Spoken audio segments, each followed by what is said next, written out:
Bhaktivedanta Swami Srila Prabhupada. Alors, Indra se libéra de la prison que formait le faisceau de flèches. Il apparut avec son char, son étendard, ses chevaux et son conducteur de char, rayonnant de splendeur comme le soleil à la fin de la nuit, pour le plaisir du ciel, de la terre et de toutes les directions. Indra était lumineux et merveilleux à la vue de tous. Donc je continue. Il faut bien s'accrocher parce qu'il y a une vingtaine de versets centenaires reportés. Quand Vajradhara, le déva qui porte la foudre, vit ses troupes harcelées par l'ennemi sur le champ de bataille, il entra dans une terrible colère. Saisissant sa foudre, il s'apprêta à tuer les ennemis. Ô roi Parikshit, le roi Indra utilisa sa foudre pour abattre les têtes de Bala et de Paka en présence de tous les membres de leur famille et de leurs compagnons. Il créa ainsi un climat de terreur sur le champ de bataille. Ô roi, quand un autre Asura du nom de Namuchi vit le meurtre de Bala et de Paka, il se sentit pénétré de douleur et de chagrin. Très en colère, il fit un effort désespéré pour tuer Indra. Plein de rage et rugissant comme un lion, l'Asura Namuchi saisit un javelot d'acier, muni de clochettes et décoré d'ornements en or. Il hurla « Maintenant tu es mort !» S'avança sur Indra afin de le tuer. Namuchi lança son arme. Ô roi, quand Indra, le roi des cieux, vit ce très puissant javelot tomber comme un météore enflammé, il le réduisit immédiatement en pièces avec ses flèches. Puis, très courroucé, il frappa Namuchi à l'épaule de sa foudre pour lui couper la tête. Bien que le roi Indra eût projeté sa foudre avec grande force sur Namuchi, il ne put même pas lui percer la peau. Quel étonnant prodige! La fameuse foudre, qui avait eu raison du corps de Vritrasura, ne put même pas entamer la peau du cou de Namuchi. Quand Indra vit la foudre revenir, il eut très peur. Il commença à se demander si tout cela était le fait de quelque puissance supérieure, miraculeuse. Indra pensa « Jadis, quand de nombreuses montagnes volant dans le ciel s'écrasaient au sol et tuaient les gens, je leur coupais les ailes à l'aide de cette même foudre. » Vritrasura représentait l'essence des austérités accomplies par Tvashta. Pourtant, la foudre le tua. En fait, non seulement lui, mais aussi de nombreux autres vaillants héros, dont même la peau ne pouvait pas être blessée par aucune arme, furent tués par cette foudre. Mais maintenant que cette foudre est lancée contre un asura moins important, elle se révèle inefficace. Bien qu'elle vaille un brahmastra, elle est devenue aussi inutile qu'un bâton ordinaire. Je ne la garderai pas plus longtemps. Shukadev Goswami poursuivit. Alors qu'Indra, accablé, se lamentait de la sorte, une voix prophétique venant du ciel lui dit « Cet asura Namuchi ne peut être anéanti par quoi que ce soit de sec ou d'humide. » Cette voix dit également « Ô Indra, étant donné que j'ai accordé à cet asura la bénédiction qu'il ne serait jamais tué par aucune arme sèche ou mouillée, tu dois penser à un autre moyen de le tuer. » Après avoir entendu cette voix providentielle, Indra se mit à méditer attentivement sur la façon de tuer l'asura. Il vit alors que l'écume pourrait servir ses fins, puisqu'elle n'est ni humide ni sèche. Et Indra, le roi des cieux, trancha donc la tête de Namuchi avec une arme d'écume qui n'était ni sèche ni mouillée. Tous les sages contribuèrent à la satisfaction d'Indra, ce haut personnage, en déversant sur lui des pluies de fleurs et des guirlandes au point de presque le recouvrir. Vishvavashu et Paravashu, les deux chefs des Gandharvas, chantèrent avec allégresse, les timbales des Devas résonnèrent et les Apsaras dansèrent de joie. Vayu, Agni, Varuna et les autres Devas se mirent à tuer les Asuras qui s'opposaient à eux, comme des lions massacrant des cerfs dans une forêt. Ô roi, quand Brahma vit que l'anéantissement total des Asuras était imminent, il demanda à Narada d'aller porter un message aux Devas afin de les arrêter. Le grand sage Narada dit « Vous tous les Devas êtes protégés par les bras de Narayan, Dieu, la personne suprême, et par sa grâce, vous avez obtenu le nectar. Par la grâce de la déesse de la fortune, vous êtes glorieux à tous égards. Veuillez donc arrêter ce combat. » Sri Sukadev Goswami dit, se conformant aux paroles de Narada, Les Devas renoncèrent à leur colère et cessèrent de combattre. Loués par leur suite, ils retournèrent sur leurs planètes édéniques.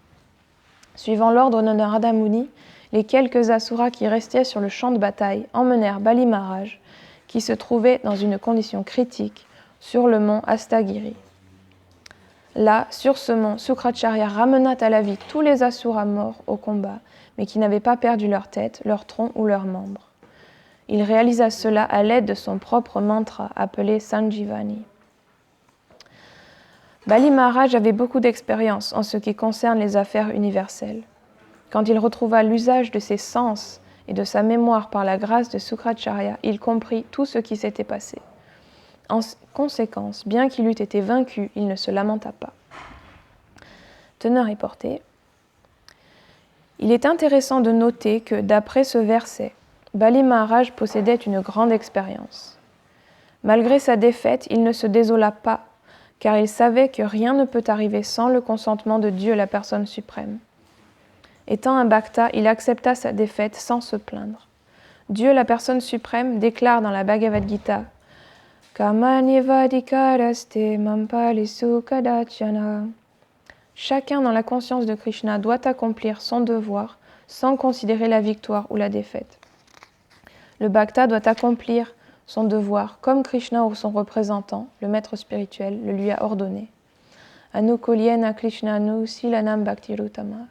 Dans le service de dévotion de premier ordre, le bhakta demeure toujours fidèle aux ordres et à la volonté de Krishna. Ainsi s'achèvent les enseignements de Bhaktivedanta sur le 11e chapitre du 8e chant du Srimad Bhagavatam intitulé « Le roi Indra anéantit les Asuras ». Om Gyan Timirandasya Gananjana Chalakaya Chaksurum Militam Yena Tasmai Shri Gurave Namaha Shri Chaitanya Manobishtam Stapitam Yena Bhutale Swayam Rupa Kadamayam Adisva Padantikam Vandeham Shri Guru Shri Yuta Padakamalam Shri Guru Vaishnavamscha Shri Rupam Sagrajatam Sahagana Ragunatam Vitam Tam Sajivam Sahadvaitam Sahavadutam Vahijana Sahitam Krishna Chaitanya Devam Shri Radha Krishna Padam Sahagana Lalita Shri Vishaka Vitamscha Krishna Karuna Sindhu Dinabandhu Jagatpate Gopesha Gopika Kanta Radha Kanta Namostute Tapta Kanchana Gorangi Radhe Vrindavaneshwari Vishabhanu Sute Devi Pranamami Hari Priya Jakalpatarubhyascha Kripa Sindhubhya Evacha Patitanam Pavanebhyo Navebhyo Namo Namaha Jai Shri Krishna Chaitanya Prabhu Nityananda Shri Advaita Gadadhara Shivasadi Gaurabhakta Hare Krishna Krishna Krishna Hare Hare Hare Rama Rama Rama Hare Hare.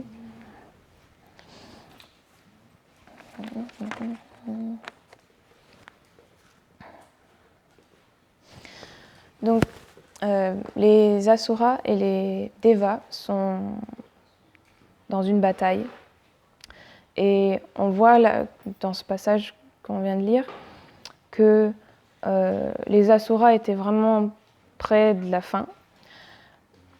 Donc, Narada Muni leur a dit aux Devas d'arrêter d'essayer de tuer les Asuras parce qu'ils allaient anéantir toute leur race.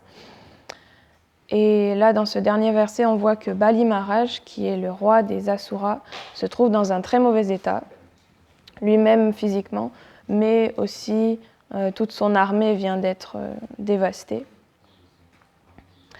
Mais dans le verset et dans la teneur et portée, on voit que, bien qu'il ait été vaincu, il ne se lamente pas.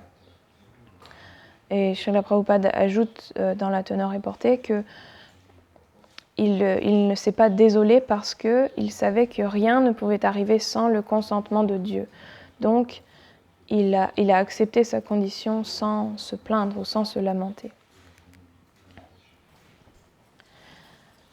Et donc beaucoup de fois dans notre vie, on se trouve dans des situations difficiles. Ça peut être des situations vraiment difficiles sur un gros plan, mais c'est aussi des petites choses.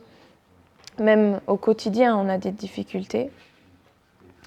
Et souvent, la première réaction, sans qu'on le veuille forcément, c'est qu'on devient frustré, on devient déçu, ou on se lamente. On dit pourquoi est-ce que ça m'arrive? Pourquoi est-ce que ça arrive à moi? Qu'est-ce que j'ai fait? Qu'est-ce qui se passe? Mais ici, on voit Bali Maharaj, il n'est pas du tout comme ça, il n'a pas du tout cette attitude. Bali Maharaj, il est dans une situation très désolante, mais il n'a pas perdu d'enthousiasme. Et Srila Prabhupada explique que parce qu'il était un dévot de Dieu, il a pu réagir de cette façon. Donc, qu'est-ce qui fait la différence? Pourquoi est-ce que c'est ce point-là qui est important? Pourquoi est-ce que c'est parce qu'il est un dévot qui ne s'est pas lamenté? Qu'est-ce que ça change dans la façon dont on appréhende les événements qui nous arrivent? Donc, c'est expliqué que Anandamayo Bhyashat, tous les êtres vivants cherchent le bonheur. C'est la nature intrinsèque de l'âme, d'être heureux. Et donc, naturellement, dans n'importe quelle situation de vie, dans n'importe quelle forme de vie où on se trouve, on cherche le bonheur. Mais en fait, c'est l'âme qui cherche le bonheur. Et l'âme, elle est dans le cœur. Et le corps, c'est comme un véhicule. Et l'âme, elle est assise dans le véhicule. Et elle voyage comme ça dans ce véhicule. Et à côté de l'âme individuelle, il y a l'âme suprême qui est aussi assise dans le cœur de tous les êtres vivants, quelle que soit la forme du corps. Et c'est cette âme suprême de Dieu dans le cœur qui supervise, qui observe nos activités et qui dirige aussi et qui nous donne des instructions. Et donc il nous parle constamment, il nous guide, mais on ne l'entend pas parce que notre attention, elle est tournée vers l'extérieur. On appréhende le monde à travers les sens, et donc on est tourné vers l'extérieur, donc on n'entend pas Dieu dans notre cœur, on n'a pas conscience de nous, de notre âme, de nous. Et confus par cette nature matérielle qui nous entoure, sans vraiment le vouloir ou sans en être conscient, on est malmené par nos désirs, par nos pensées, et on les suit. On les suit partout où elles vont, et on ne se rend pas vraiment compte de ce qui nous arrive. Et on est traîné comme ça, à droite, à gauche, à essayer de chercher ce bonheur. Mais toutes ces choses matérielles, ça peut nous occuper le mental, ça peut nous occuper les sens, c'est un certain temps. Mais d'une part, ça ne dure pas, et d'autre part, ça ne satisfait pas cette recherche de bonheur.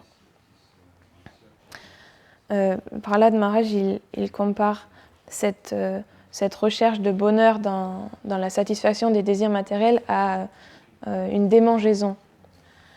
Et donc, quand quelque chose nous démange, on a envie de gratter.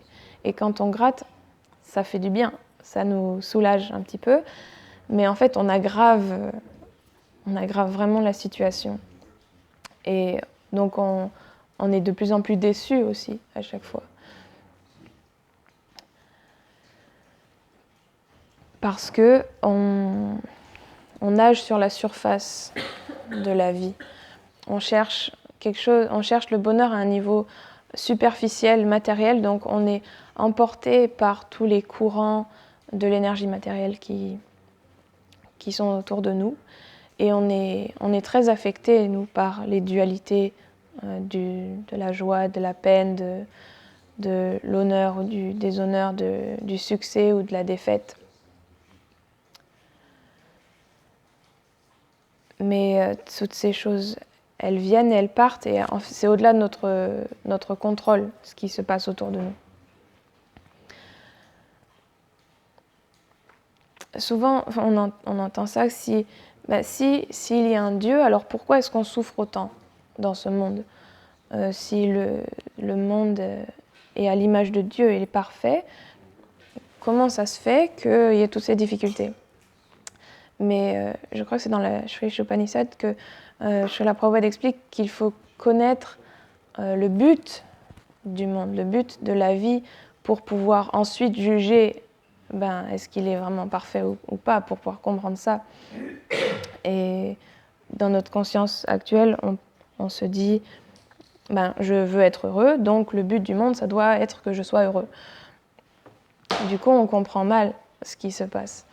Mais si on comprend que le monde matériel, c'est pas notre vraie demeure, et que le but de ce monde, c'est pas de nous rendre heureux, mais c'est de nous aider à nous rappeler de notre vraie position, alors là, on peut voir que tout ce qui arrive est en réalité parfait pour ce but-là.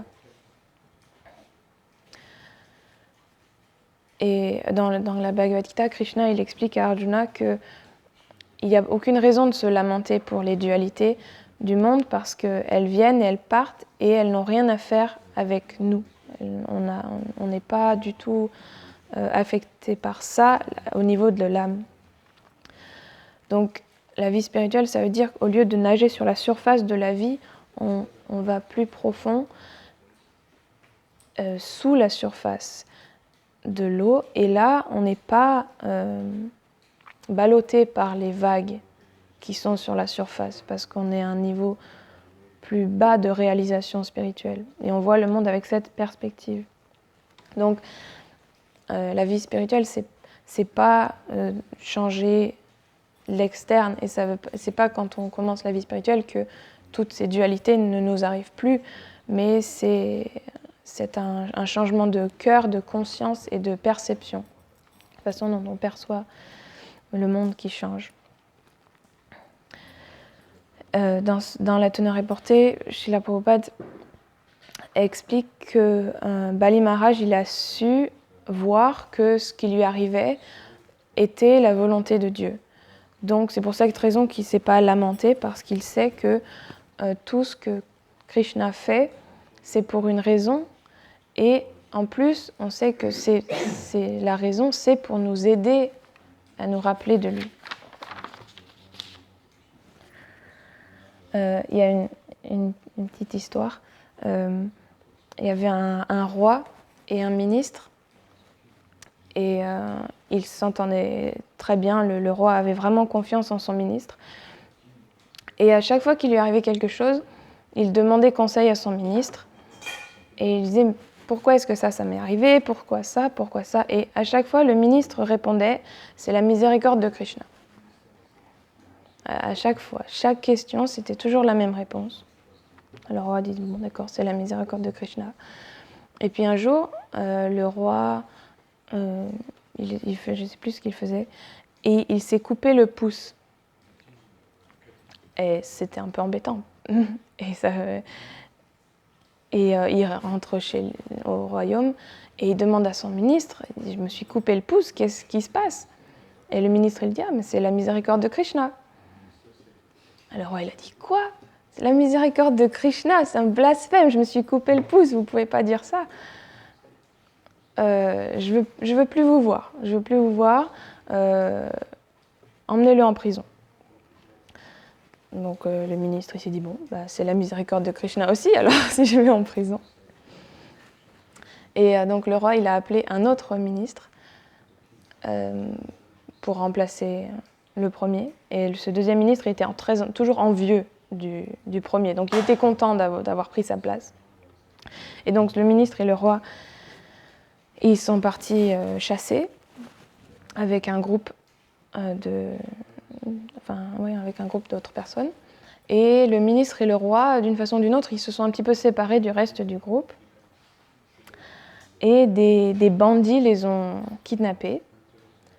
Et ces bandits, c'était des dévots de la déesse Kali.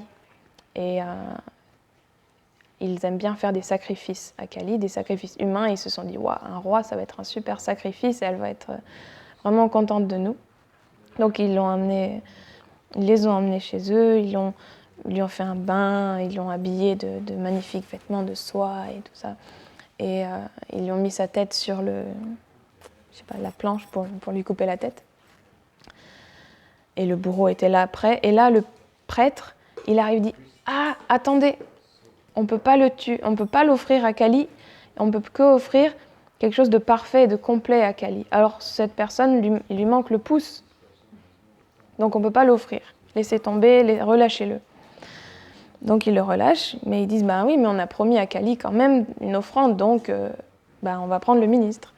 Mais le ministre, lui, il lui manquait pas un bout de doigt, donc ils lui ont coupé la tête et voilà. Et du coup, il a perdu la tête. Voilà. Et donc le roi, il s'est dit, waouh, et en fait, il avait raison. Il avait raison, mon Premier ministre. C'était bien la miséricorde de Krishna que je me coupe le pouce. Alors il rentre et il va voir le ministre en prison. Il dit, oh, Dandavad, désolé, vous aviez raison, est-ce que vous voulez bien revenir? Donc le ministre a dit oui, bien sûr. Mais après quelque temps, le roi il a dit quand même, j'ai juste une question. Alors je comprends pourquoi, moi c'était une miséricorde que je me coupe le pouce, mais pourquoi est-ce que Krishna m'a laissé vous maltraiter et vous mettre en prison et vous parler aussi mal? Et le ministre a dit, heureusement que vous m'avez mis en prison, parce que sinon c'est moi qui aurais eu la tête coupée. Donc voilà, c'est une petite histoire juste pour montrer que si on regarde de trop près, oui, c'est horrible qu'on se coupe le pouce ou qu'on soit en prison ou quoi que ce soit, mais l'idée c'est d'étendre notre perception pour voir la plus grande image, pour essayer de voir et de suivre le plan que Krishna a.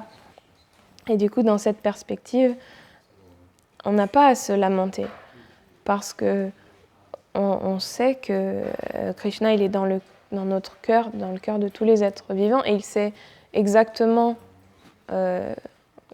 qui on est, il sait exactement ce dont on a besoin aussi pour retourner vers lui. Et donc, tout ce qui nous arrive, c'est la main de Krishna qui arrange tout ça pour nous. Et donc, avec cette compréhension, on cherche ce qu'il y a à apprendre, du coup, dans les situations. On n'est pas juste à penser « j'aime pas », ça me plaît pas, ça me fait mal ou ça me fait plaisir. Mais on cherche qu'est-ce que je dois apprendre, qu'est-ce que Dieu me montre dans cette situation que je dois apprendre pour mieux pouvoir être connecté avec lui. Donc on cherche l'essence de la situation avec cette perspective plus grande. On cherche la main de Krishna dans notre vie. Et quand on cherche sa main, on la voit partout. On dit souvent si vous cherchez, vous allez trouver. Je ne sais pas exactement en français. Et donc si on cherche dans notre vie tous les aspects qui sont divins, Krishna dit dans la Bhagavad Gita, celui qui me voit partout et tout en moi, pour lui, je ne suis jamais perdue et lui, il est jamais séparé de moi non plus. Et c'est ça qu'on recherche. C'est ça qu'on recherche, de voir Dieu partout, de le voir dans notre vie, d'être toujours avec lui et que lui soit toujours avec nous. Et Dieu, Krishna, il est absolu. Ça veut dire que lui, sa personne, son nom, ou quand on se souvient de lui, ça veut dire qu'il n'y a pas de différence. Donc si on se souvient de lui, alors il est vraiment là avec nous. Et la façon dont on peut se rappeler de lui le plus facilement, c'est en chantant ses saints noms. C'est pour ça qu'on chante le Mahamantra, parce que ça nous aide à nous rappeler de Krishna tout le temps. Parce que n'importe quelle soit la situation, on peut toujours chanter Hare Krishna. Et donc, quand on a ce souvenir et on est face aux différentes situations de la vie, alors notre premier instinct devient Krishna. Et donc on pense à lui, et là on voit toute notre vie en relation avec ce qu'il veut qu'on devienne.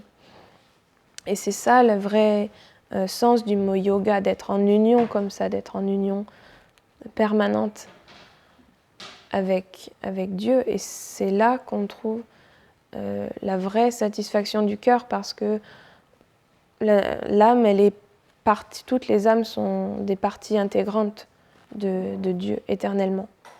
Et donc quand on se réunit avec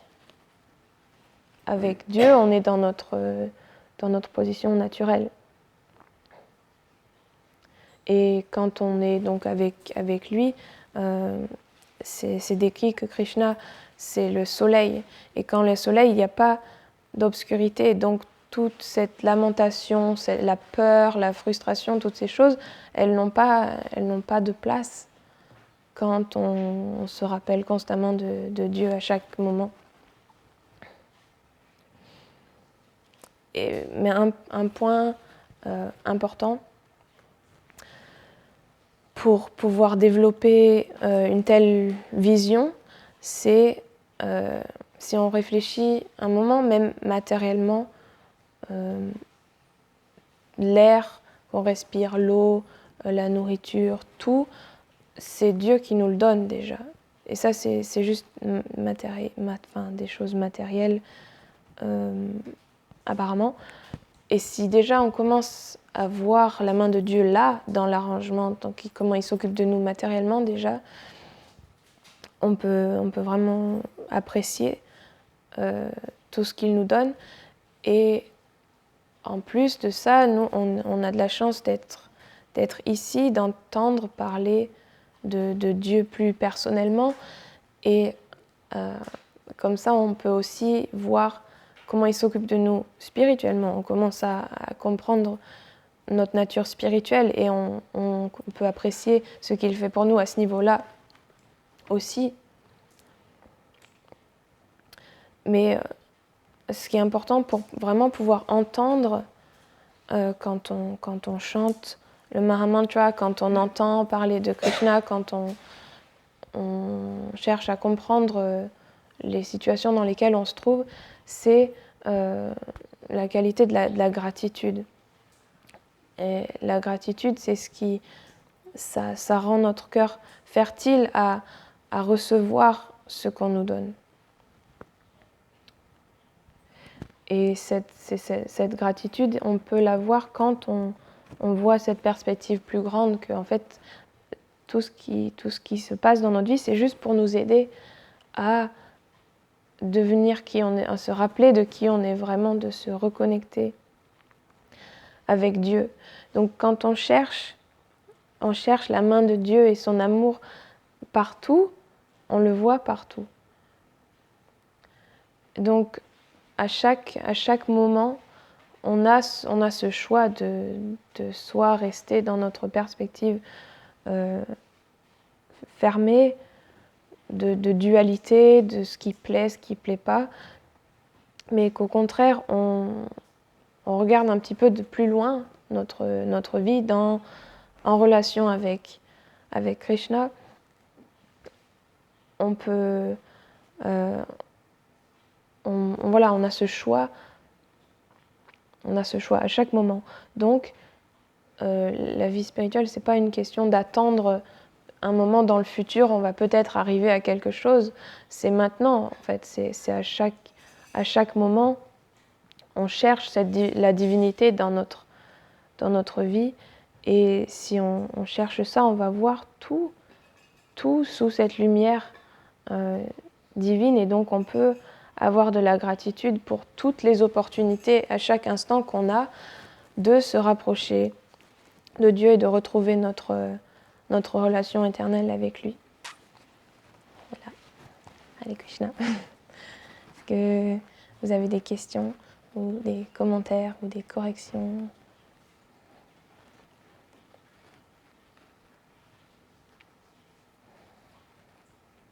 Non, tout va bien. Ok. Grantaraj Srimad Bhagavatam ki. Jai. Srila Prabhupada ki. Jai.